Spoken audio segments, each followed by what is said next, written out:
Muy buenas tardes, queridos compañeros, colegas de El Salvador. Es un honor haber sido invitado a participar en este congreso, 11º Congreso Internacional de Neurología para no neurólogos, siempre con la organización de nuestros colegas neurólogos salvadoreños. Especialmente un saludo y un agradecimiento al doctor Ovidio Solano, que nos ha contactado.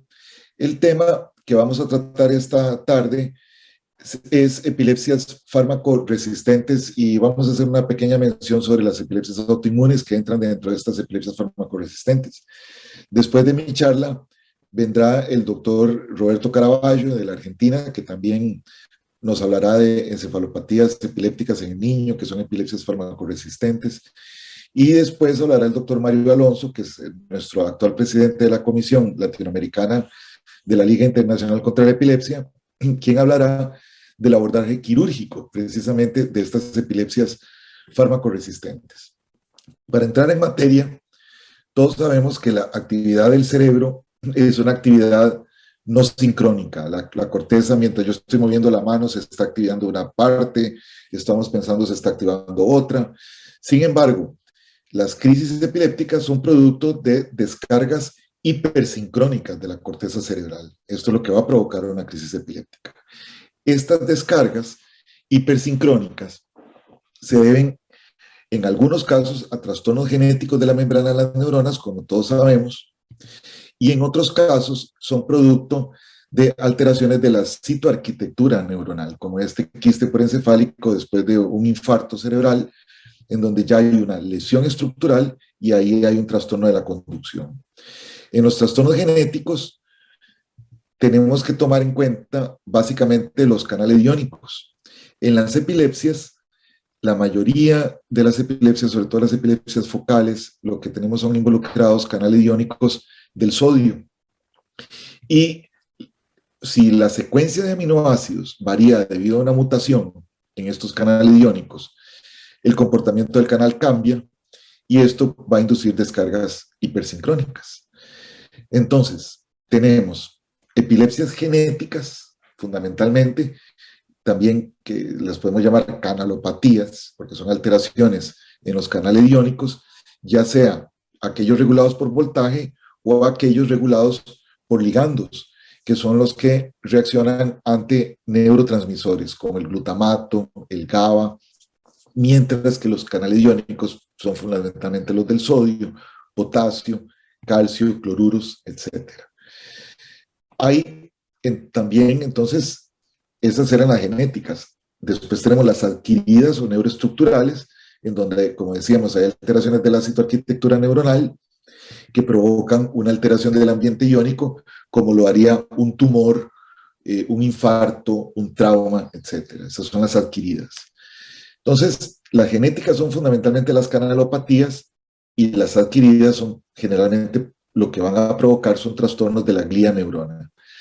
Las canalopatías son genéticas y estas epilepsias en su mayoría lo que provocan son crisis generalizadas. Cuando hablamos de crisis epilépticas, las generalizadas.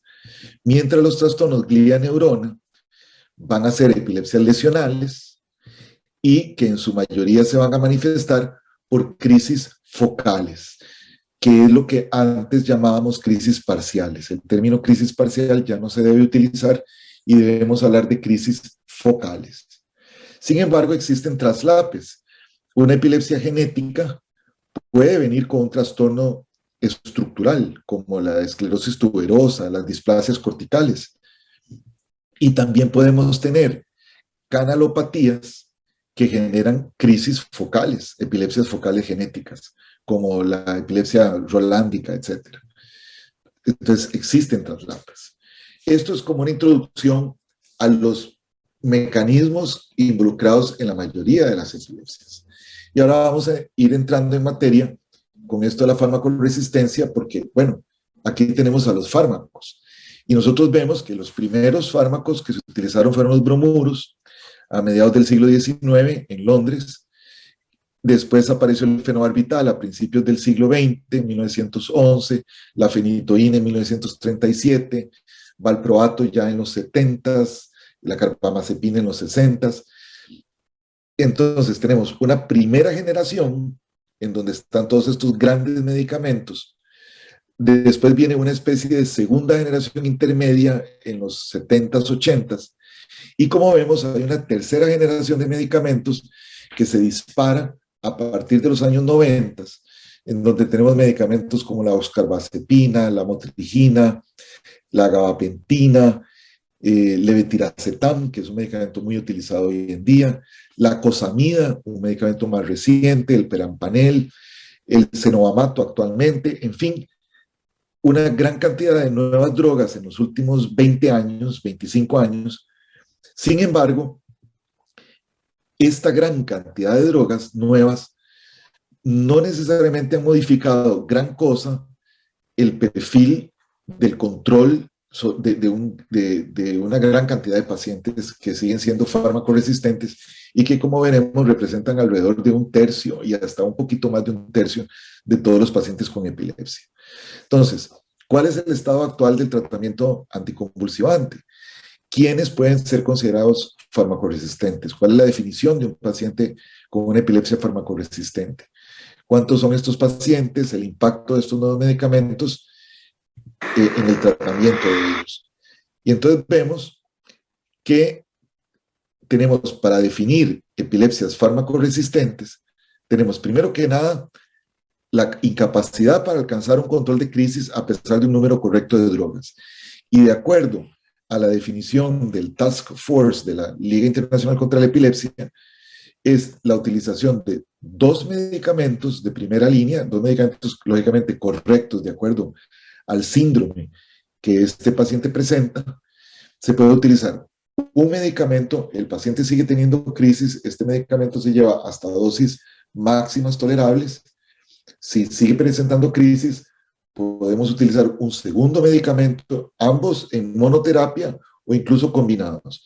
Si el paciente sigue presentando crisis, aún con un segundo medicamento, ya podemos hablar de que estamos tratando una epilepsia fármaco-resistente.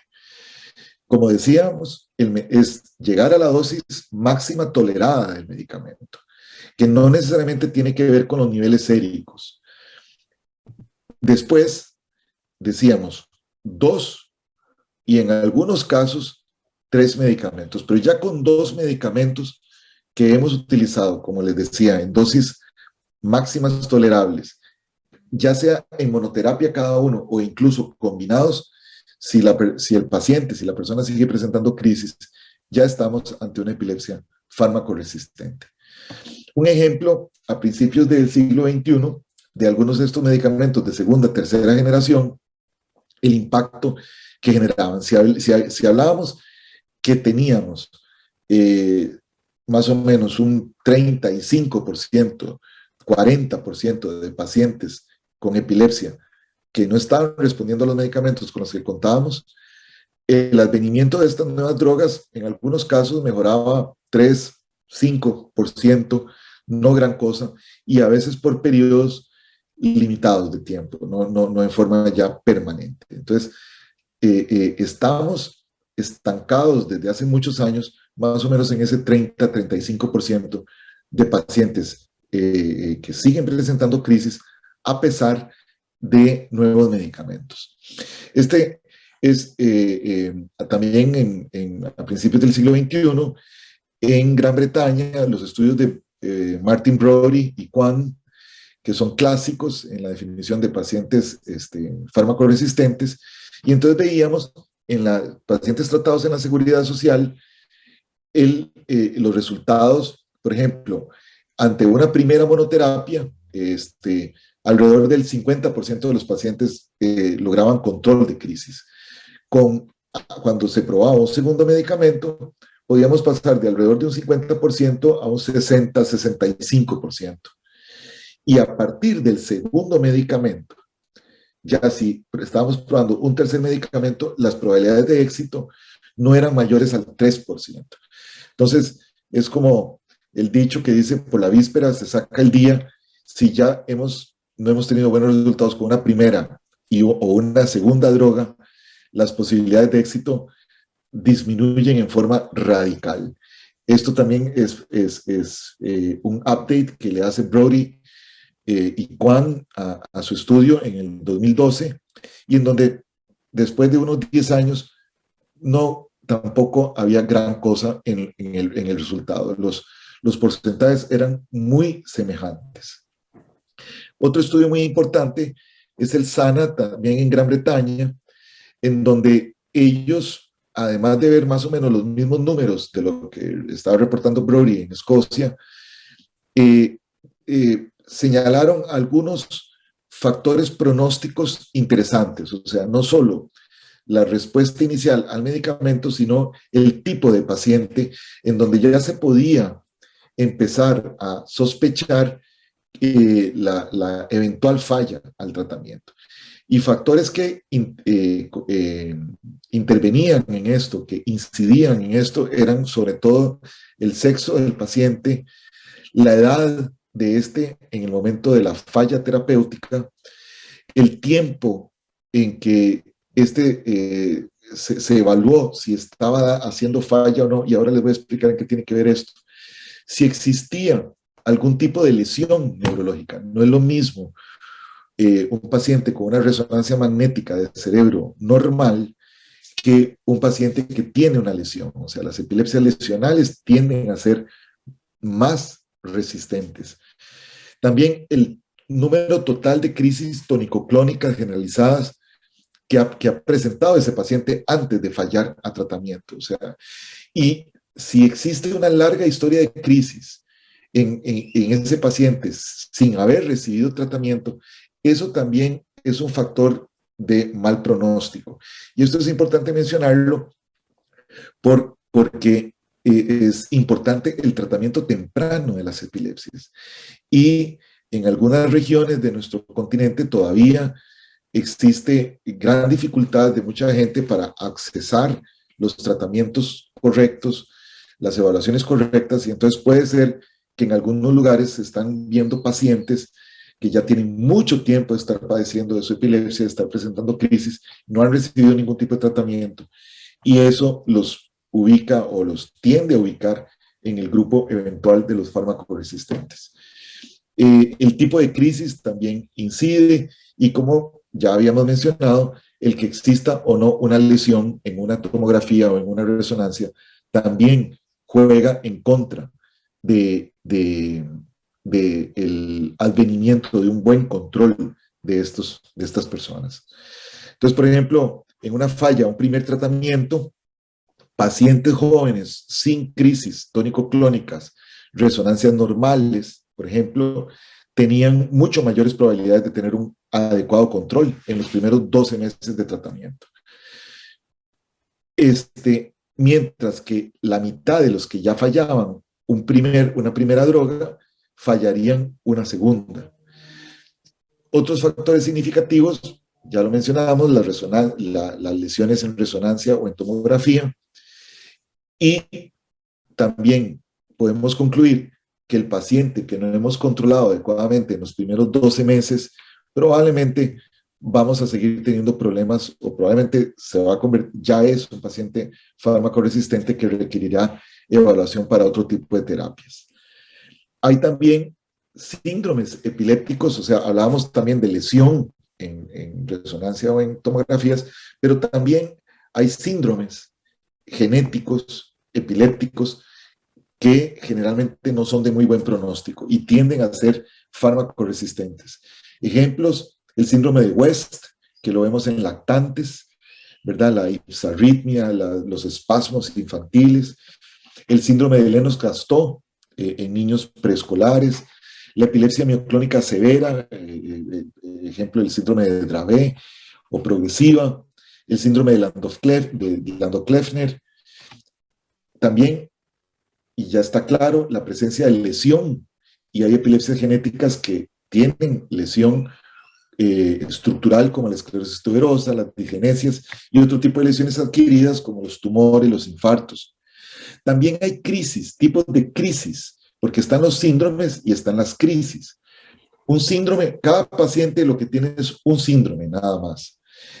Ese síndrome epiléptico puede tener diferentes tipos de crisis o puede tener solo un tipo de crisis. Ese síndrome tiene una etiología determinada, es genético o puede ser adquirido. Recuerden que la diferencia entre síndrome y enfermedad es la enfermedad es un conjunto de síntomas y de signos que tienen una causa específica. Un síndrome es un conjunto de síntomas y de signos que pueden tener diferentes causas. Entonces, las epilepsias, de nuevo, tienen diferentes causas. Y, como ustedes ven, hay síndromes que tienen una tendencia a ser farmacoresistentes. Ahora, dentro de estos síndromes, dentro de la multitud de síndromes que existen, diferentes tipos de crisis. Y el paciente que tiene cierto tipo de crisis también tiende a ser farmacoresistente. ¿Cuáles crisis? Las crisis tónicas, las crisis atónicas solas, ausencias atípicas. Recuerden que hay ausencias típicas, pero cuando hay ausencias atípicas son de más difícil control. Y también hay otras características clínicas de los pacientes con epilepsia que tienden a ser de peor pronóstico, y eso es la larga duración de la epilepsia sin remisión, y pacientes también que tengan algún tipo de retardo mental. En cuanto a las etiologías, vean ustedes, por ejemplo, el porcentaje de respuesta que podemos tener. Entonces, por ejemplo, una epilepsia primaria generalizada, que generalmente es genética, y se va a manifestar desde la infancia, en la adolescencia, como la epilepsia mioclónica juvenil, tiene un porcentaje de respuesta en este estudio de alrededor de un 82%. Sin embargo, vean que apenas caemos en epilepsias focales, antes llamadas parciales, tenemos en sintomáticas, criptogénicas, que en realidad son también sintomáticas, 40%, 45% de respuesta nada más. Epilepsias extratemporales, alrededor de un 36%. Si lo que hemos tenido es diskinesias, es una cuarta parte. Esclerosis hipocampal, alrededor de un 10%. De estos pacientes, la mayoría van a requerir eventualmente cirugía. Si existe doble patología, ¿verdad? Ya las probabilidades de control con medicamentos antiepilépticos, anticonvulsivantes son muy, muy bajas. El gran problema de un paciente con una epilepsia refractaria o fármaco resistente es no solo la persistencia de crisis, sino también el vivir eventualmente sufriendo efectos adversos a los medicamentos anticonvulsivantes. Son medicamentos que son pacientes que toman 2, 3 medicamentos a dosis elevadas.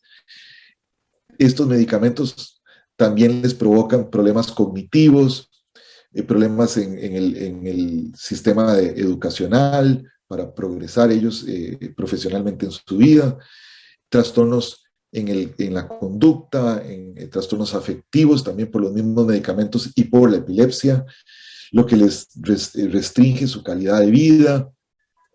También hay un aumento de la mortalidad en estas personas por accidentes, en niños, el SUDEP. En fin, no es un panorama muy agradable para estas personas. Para entrar en el punto específico de esta charla de mecanismos, de por qué unos pacientes sí responden adecuadamente y por qué otros no a los medicamentos anticonvulsivantes, hay una serie de teorías que nos llevan a pensar en que la mayoría o todos los medicamentos que estamos utilizando hoy en día para el tratamiento de estos pacientes no necesariamente llegan al blanco, al sitio en el que deberían o idealmente actuar. Y entonces por eso se nos escapan muchas crisis a pesar de la medicación. Y entonces este cuadro resume las teorías que se han tratado de forma más intensa en los últimos 10 años. Está la teoría farmacokinética, que habla también básicamente, ahora vamos a hablar con más detalle de esto, de transportadores de flujo en las membranas endoteliales del intestino, del hígado, de los diferentes órganos del cuerpo, en la barrera hematoencefálica también, y esto hace que una gran cantidad de drogas simplemente no penetran. Hay algunos pacientes que difícilmente alcanzan niveles séricos terapéuticos a pesar de ir aumentando la dosis de los medicamentos, y esto hace que sean pacientes con niveles subterapéuticos y por lo tanto prácticamente no tratados, que siguen presentando crisis. Después está la teoría de las variantes genéticas, la hipótesis de las variantes genéticas, también que pueden estar asociadas a esta farmacoresistencia. La teoría del blanco, que aquí en inglés es target, la hipótesis del target, que es que si tenemos drogas que tratan de bloquear canales iónicos, por ejemplo, como los canales iónicos del sodio, como la carbamazepina, la fenitoína, pero si este canal iónico tiene una mutación en sus aminoácidos, no necesariamente el receptor va a responder ante el medicamento como nosotros esperamos. Entonces, hay una apertura prolongada del canal de sodio, en este caso, con entrada de iones de sodio y un retardo en el flujo de potasio, lo que provocaría en algunos de estos pacientes farmacoresistencia. También tenemos la teoría de las redes neuronales. Esta no es una teoría que goza de muchos adeptos. Se basa básicamente en que la presencia de crisis en forma repetida podría modificar redes neuronales, y esto hace que los medicamentos no actúen en forma adecuada. Sin embargo, hay otra gran cantidad de pacientes que sí tienen alteración de estas redes neuronales, que sí responden a medicación, lo cual es una teoría un poco débil. Después está la teoría de la severidad intrínseca, que simplemente dice que hay síndromes, sobre todo genéticos, que de por sí son severos, que tienen una gran cantidad de elementos ahí multifactoriales que por sí, por su severidad, van a ser fármacoresistentes. Y la teoría más estudiada probablemente y trabajada en los últimos años, que es la hipótesis del transportador, de la cual también vamos a hablar. Esta teoría del transportador lo que habla es de que existe sobre todo una sobreexpresión de transportadores de flujo en la barrera hematoencefálica. ¿Qué son esos? Yo siempre le explico a los estudiantes de medicina, cuando hablamos de estos temas, que el transportador de flujo es como el cancerbero, ¿verdad? Está en la célula endotelial, está en la barrera hematoencefálica, apañando diferentes sustancias o químicos que quieran penetrar. Y si están sobreexpresados, o sea, tenemos un cancerbero absolutamente extraordinario, que no permite que le metan ningún gol, las drogas difícilmente van a penetrar y van a llegar a sus blancos, hacia donde deben llegar. El principal transportador de flujo, o cancerbero en este caso, es la P-glicoproteína, la cual se manifiesta, como decíamos, en las células endoteliales, pero también en los astrocitos, en las neuronas, en todas las unidades neurovasculares en todo el cuerpo. Entonces, por eso también mencionábamos que órganos como el hígado, el intestino, también pueden tener una sobreexpresión de la P-glicoproteína. Y también hay otros elementos como la inflamación, el estrés oxidativo y los polimorfismos genéticos. Recuerden en el cuadro anterior que hablábamos de variantes genéticas, que están entre las posibles causas de que estos transportadores de flujo estén sobreexpresados en los pacientes con epilepsias farmacoresistentes. Entonces, veamos ahí, hay una sobreexpresión de transportadores de flujo, lo que provoca una expresión alterada o función alterada de los canales iónicos, y sobre todo aquellos canales iónicos que están activados por voltaje, que son los canales, como decíamos, del sodio, del potasio, calcio, cloruros. Y también esta sobreexpresión, este impedimento que está provocando esta P-glicoproteína, por ejemplo, de que las drogas penetren adecuadamente la barrera hematoencefálica, hace que no se llegue a los sitios, a los receptores que queremos llegar. Y también probablemente no estamos trabajando en otros sitios donde deberíamos trabajar, como es disfunción mitocondrial, y sobre todo ante la presencia de muchos pacientes de posibles autoanticuerpos contra los receptores de neurotransmisores. Y eso ya tiene que ver también con un último capítulo que vamos a mencionar, que tiene que ver con las epilepsias autoinmunes, ¿verdad? En donde son ya mecanismos autoinmunes, valga la redundancia, los que están lesionando los receptores y por lo tanto las drogas anticonvulsivantes no tienen o no llegan a donde deben actuar. Entonces, insistir en la teoría del transportador, la sobreexpresión de la P-glicoproteína, la cual está sobreregulada. Esta es la teoría del blanco. Esto ya no necesariamente es por la P-glicoproteína, sino es al haber una modificación de redes neuronales, hay una modificación del canal iónico, y estos polimorfismos, sobre todo de canales iónicos del sodio, y se ha visto sobre todo en la subunidad alfa 2, alteran la expresión de los receptores a los diferentes neurotransmisores. En estos casos estamos hablando de canales iónicos asociados a ligandos, y entonces tenemos canales iónicos que responden a NMDA, ¿verdad? A glutamato, que es un excitador, y tenemos también canales iónicos que responden a GABA, que es más bien el gran inhibidor. Entonces, a veces tenemos también una sobreexpresión del NMDA, del glutamato, por un polimorfismo de la subunidad alfa 2 del canal de sodio, del canal iónico de sodio. Entonces, muchos medicamentos en realidad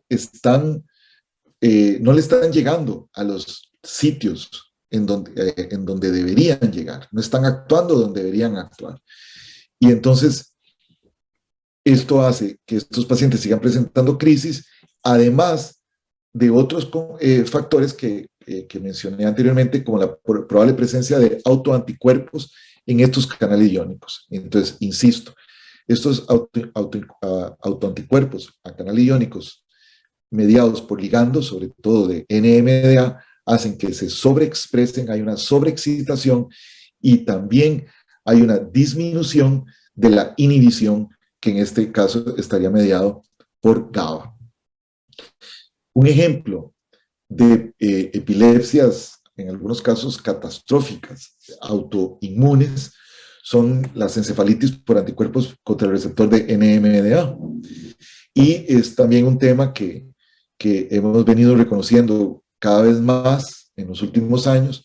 Incluso recuerdo haber estado en El Salvador hace alrededor de 3 años, antes de la pandemia, antitos de la pandemia, en donde estuvimos hablando de los primeros casos que habíamos tenido en nuestros hospitales en Costa Rica en los últimos años, en donde ya habíamos podido estudiar anticuerpos antirreceptores de NMDA y pacientes que habíamos tenido en unidades de cuidados intensivos semanas, meses, en estatus epilépticos súper refractarios, y lo que estamos hablando son de pacientes con este tipo de encefalitis. Es una enfermedad inflamatoria autoinmune en la que se desarrollan anticuerpos contra la subunidad de glutamato del receptor de NMDA. Muchos de estos pacientes empiezan días, semanas antes con síntomas pseudogripales, como si estuvieran engripados, algunos muy ansiosos, deprimidos, con alteraciones incluso psiquiátricas, y al final, de pronto, entran en estatus, empiezan a hacer crisis, la mayoría de las veces generalizadas, con alteración del estado de conciencia. La mayoría de estos pacientes, en forma interesante, son mujeres y mujeres jóvenes, y un porcentaje no despreciable de estas pacientes pueden tener teratomas de ovario. Entonces son pacientes que también deben ser bien revisadas y descartar la presencia de teratomas de ovario. Es una enfermedad relativamente reciente, reconocida, y por eso les digo que en el caso de nuestros hospitales, venimos recopilando datos y reconociendo a estos pacientes probablemente en los últimos 5 años. El receptor de NMDA es un tipo específico de receptor ionotrópico de glutamato. Se relaciona también con la memoria, la cognición y el comportamiento, y por eso es que muchos de estos pacientes empiezan, antes de empezar a hacer crisis, lo que manifiestan son trastornos de tipo psiquiátrico, afectivos, depresión, ansiedad, etc. Se sabe que los anticuerpos contra estos receptores son inmunoglobulinas del tipo G y bueno, la presencia de los anticuerpos evidentemente va a provocar este tipo de disfunción. Para finalizar, bueno, ya hemos hablado de los diferentes mecanismos, de las diferentes condiciones que van a llevar a muchos de estos pacientes a ser fármacoresistentes, pero también tenemos que estar seguros de que el médico que los está revisando es un buen clínico y que no estemos pensando en que estamos tratando un paciente fármaco-resistente y en realidad existe otra causa u otro problema subyacente y no necesariamente la epilepsia, y lo estamos pensando como una epilepsia. Esto es importante. Desde hace años ha habido estudios, incluso en grandes centros médicos de control de pacientes con epilepsia, en donde se hace una especie de auditoría de todos los pacientes que están en control en ese centro médico. Y hasta una quinta parte de los pacientes que se consideraban que tenían crisis epilépticas, lo que están presentando son non-epileptic psychogenic seizures, o sea, crisis psicógenas no epilépticas, antes llamadas también pseudocrisis. También mucho paciente con epilepsia también puede tener pseudocrisis, ¿verdad? O sea, puede reportarnos crisis y no necesariamente estas son de origen epiléptico, sino que tienen un componente psicógeno. Entonces, siempre hay que tratar de afinar el diagnóstico cuando tenemos pacientes que siguen presentando episodios extraños y descartar síncopes, ¿verdad? Por ejemplo, síncopes neurocardiogénicos, arritmias cardíacas. También tenemos que estar seguros que de acuerdo al tipo de crisis estemos utilizando el medicamento adecuado. Por ejemplo, si a una epilepsia mioclónica juvenil le damos carbamazepina o fenitoína, probablemente lo vamos a empeorar. Y no tenemos un paciente con epilepsia farmacoresistente, lo que tenemos es un individuo con la droga incorrecta. También, si el medicamento no estamos usando las dosis adecuadas, o sea, estamos utilizando dosis subterapéuticas, tampoco vamos a tener un buen control y ese no es un paciente farmacoresistente.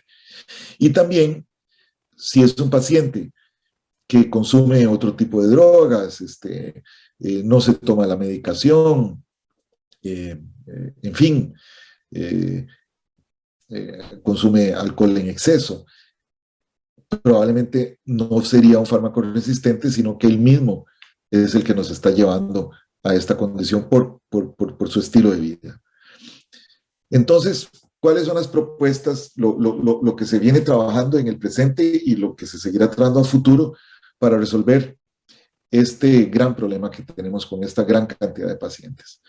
Pues un mejor entendimiento de los mecanismos básicos, nuevos blancos, nuevos targets para nuevas drogas. Vamos a tener que actuar en otros niveles, innovar, ¿verdad? En niveles en donde no estamos actuando en este momento.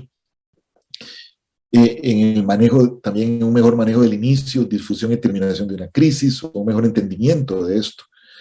Por eso, también ya probablemente el término de crisis generalizada se irá dejando de usar y ahora hablamos de crisis con difusión biemisférica, difusión bilateral, porque cada vez entendemos mejor la difusión y terminación de las crisis a través de las diferentes redes neuronales. Una adecuada estratificación genética de los pacientes, desde un principio, saber dónde estamos parados, y lo que entra esto también en estrategias de predicción de crisis. La cirugía es sin duda un paso adelante, y ahora más tarde el doctor Mario Alonso va a hablar de esto. En estos pacientes farmacoresistentes, no todos son candidatos a cirugía. Ya hablábamos de la estratificación genética, vendrán terapias celulares, la estimulación cerebral también es una alternativa en algunos pacientes con epilepsias farmacoresistentes, la dieta cetogénica en niños. El doctor Caraballo, que también va a continuar hablando después de mi charla, es un experto en dieta cetogénica. Y podemos concluir que definitivamente un grupo importante de pacientes no alcanzarán un control total de sus crisis con los medicamentos con los que contamos hoy en día. Podemos rápidamente saber cuándo un paciente va a ser farmacoresistente, a pesar de una gran cantidad de drogas nuevas que sin duda aportan, sobre todo en tolerabilidad, pero no necesariamente han aumentado en forma significativa el porcentaje de pacientes que adquieren control. Y esto nos obliga a pensar definitivamente en terapias innovadoras.